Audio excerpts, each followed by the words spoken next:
ሰላም ሰላም ውድ የብሩ አካዳሚ አማርኛ ቤተሰቦች እንዴት ናችሁ? እኔ አለሁ ይክበር ይመስገን። እናንተ እንዴት ናችሁ? አለሁ ይክበር ይመስገን። ዛሬ ደግሞ እጀላችሁ የመጣሁት ከታንተው እየቀጠለ ወይም ደግሞ በሳምንት እየሰራችሁ ያለ በክፍል አድርጌ በቀላሉ እንዴት መጻፍ እንዳለባችሁ መቻል እንደምትችሉ እንዲሁም ደግሞ እንግሊዘኛዎችንም አማርኛዎችንም በቀላሉ መጻፍ እንዴት አድርጋችሁ ትችላላችሁ የሚለውን እየሰራሁላችሁ ነው። እናንተ ደግሞ አብራችሁ እየተለማመዳችሁ ተስፋ አድርጋለሁ። አብራችሁ ተለማመዱ። ስክሪፕቶና ደብተራችሁ አንድ አይገናኝ እያገናኛችሁ ጻፉ። ዛሬ ደግሞ ከገ ጀምረን እንጽፋለን ማለት ነው። ኦኬ እንግዲህ ስናይ ገን እንጽፋታለን። ገም ትባለዋ ቀጣ እንዲያርጋችሁ እንዲለው ታረጓት። ከዛ እንዲያርጋችሁ እንዲለው ታረጓት። ገ 7 ቁጥር እንደማለት ነው። ገ 7 ቁጥር ነው የምትመስለው። ገንዲናት አያቸዋል። እቺ በሙሉ ገናት ማለት ነው። ከዚህ በኋላ ምንድነው የምናደርገው? ገ ከሆነች ጉንድቶን እዚህ ጋር ወገቧ ላይ ሁለተኛ ስለሆነች ወገቧ ላይ እናደርጋለን። ሶስተኛ ከሆነች ደግሞ ታች እዚህ ጋር እናደርግባታለን። ጊ ትሆናለች ማለት ነው። እንግዲህ እቺ ጋ ለማድረግ እዚህ ጋር ማድረግ ነው። ከዚህ ጋር ስታደርጉባት እንዲህ ሾው ካርጋችሁባት ጋ ትሆናለች ማለት ነው። ከዛ እቺኛት ደግሞ ጊ ለማድረግ ቀለበት ማድረግ ነው እዚህ ጋር ግለሞን ደግሞ እዚህ ጋር በስከስር በኩል ቀለበት ማድረግ ነው። ጎለ ማድረግ ደግሞ እዚህ ጋር ማድረግ ነው ማለት ነው። ስለዚህ እነዚህ ፊደላቶች ስናነባቸው ገ ጉ ጊ ጋ ጌ ግ ጎ ገ ጉ ጊ ጋ ጌ ግ ጎ ይላል ማለት ነው። ስለዚህ በዚህ መልኩ እንትን ማለት እንችላለን ማለት ነው። ኦኬ አሁን ቀጣይ የእንግሊዝኛ ወክላቸውን ደግሞ በማን ይወከላል? በጀ ይወከላል ማለት ነው። በጀ በዚህ ይወከላል። እንግዲህ እንደምታዩት ይህ ማን ነው? ጂ ነው። በዚህ ይወከላል ማለት ነው። በዚህኛውን ከሁሉም ቦታ ላይ እንጽፈዋለን ጂን ማለት ነው። ከሁሉም ቦታ ላይ ስንጽፈው ግ ግ ግ ግ ይላል ማለት ነው። ይሄ በሙሉ ግግ ከሆነ የመጀመሪያ ለመሆን ኢን ማከል ይኖርበታል። ኢን ካከለ ማን ይሆናል ማለት ነው? ገ እንለዋለን።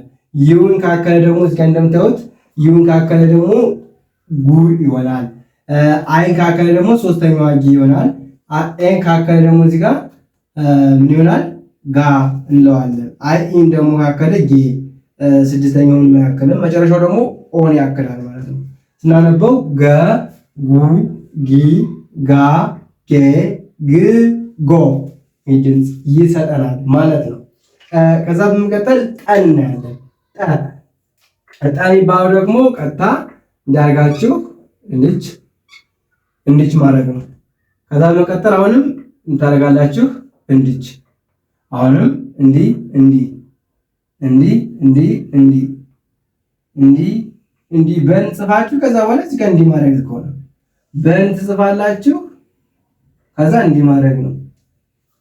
ከዛ እንዴት ታደርጋላችሁ? አሁንም እንዲህ እንዲህ ታደርጋላችሁ ማለት ነው። ይሄ በሙሉ ጠ ይባላል ማለት ነው። ይሄ በሙሉ ጠ ከሆነ አሁን ሁለተኛ እንዲሆን ከዚህ ጋር መኖር ይኖርበታል። ከዚህ ጋር ስናደርግበት ጡ ይሆናል። ከዚህ ጋር ስናደርግበት ጢ ይሆናል። ይሄኛውን ዘም ስናደርገው በዚህ ጋር ያለው ጥር ሲል ደግሞ ምን ይሆናል? ጣ ይሆናል። እዚህ ጋር ደግሞ ቀለበት ስናደርግበት ጤ ይሆናል። እዚህ ጋር ያለው ደግሞ እዚህ ጋር ያለችዋን እንዲች አድርገን እንዲች እናደርጋት ጥ ትሆናለች።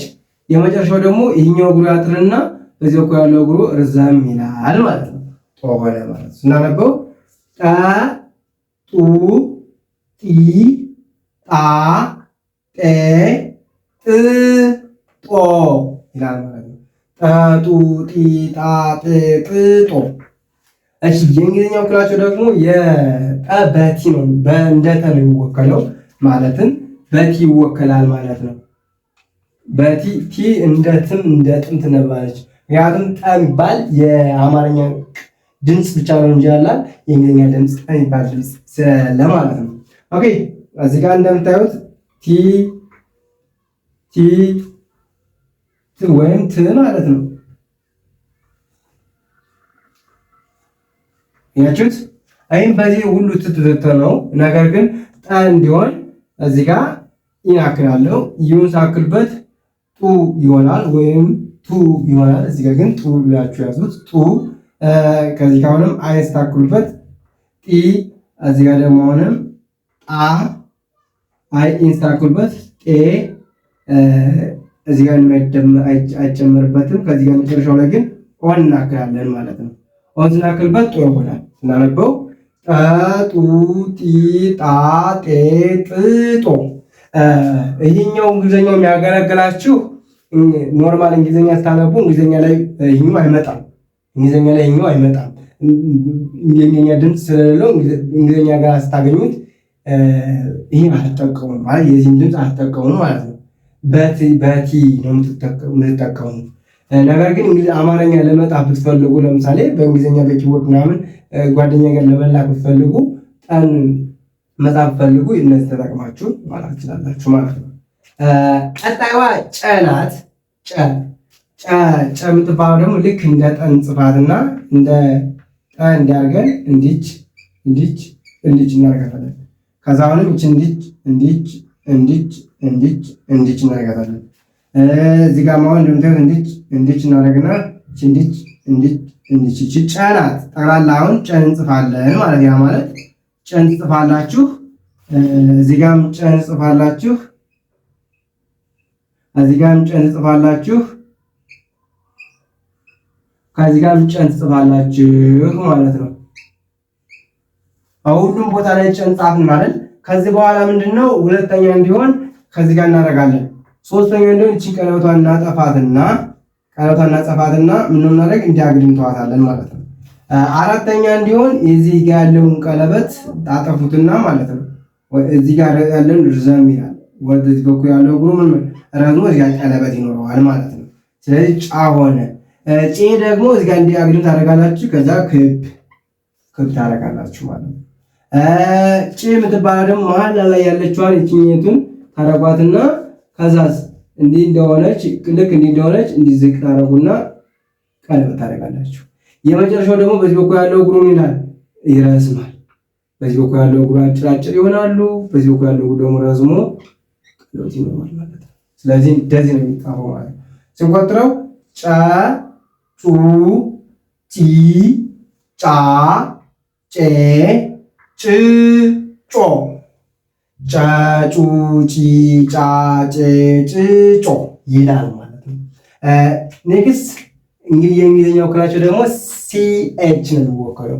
ሲኤች ነው። ሲኤች አሁን እንደ ማንኛውም እናነባዋለን። ሲኤችን እንደ ች እናነባዋለን። እንደ ች ግን እንደ ጭ የምናነበው አማርኛ ጋር ነው እንጂ እንግሊዝኛ ላይ አናነበውም። ምክንያቱም ጭ የሚባል ድምፅም የለም እንግሊዝኛ ላይ የአማርኛ ድምፅ ብቻ ነው ማለት ነው። አሁንም እዚህ ጋር ሲኤች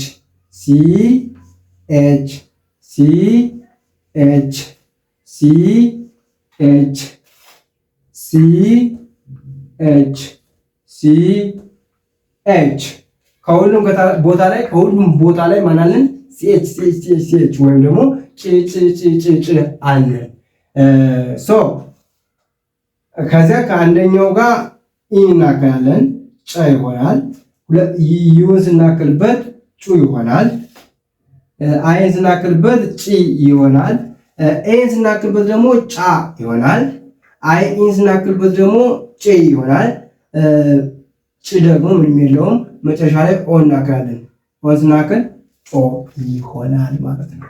ስናነበው ጨ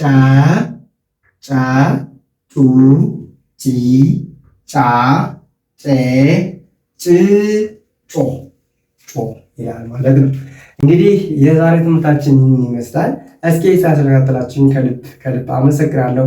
በግላችሁ ደግሞ መማር ፈልጉ ደግሞ ታች በሚሄደው ስልክ ቁጥር ደውላችሁ መማር ትችላላችሁ። ወር ወይም ወር ባልሞላ ጊዜ ውስጥ በዛ ሰዓት ውስጥ ማንበብ እንድችሉ እናደርጋለን ማለት ነው።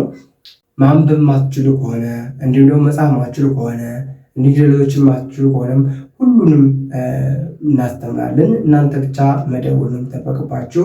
ሰዓት እያዘላችኋል። በዛ ሰዓት እየገባችሁ ትማራላችሁ ማለት ነው። እስከ ሰዓት ስለታተላችሁኝ ከልብ አመሰግናለሁ። በያላችሁበት ሰላማችሁ ብዝት ይበልልኝ። ሰላም ሁኑ። ከክፉ ነገሮች ፈጣሪ ይጠብቃችሁ። ቻው ቆዩልኝ።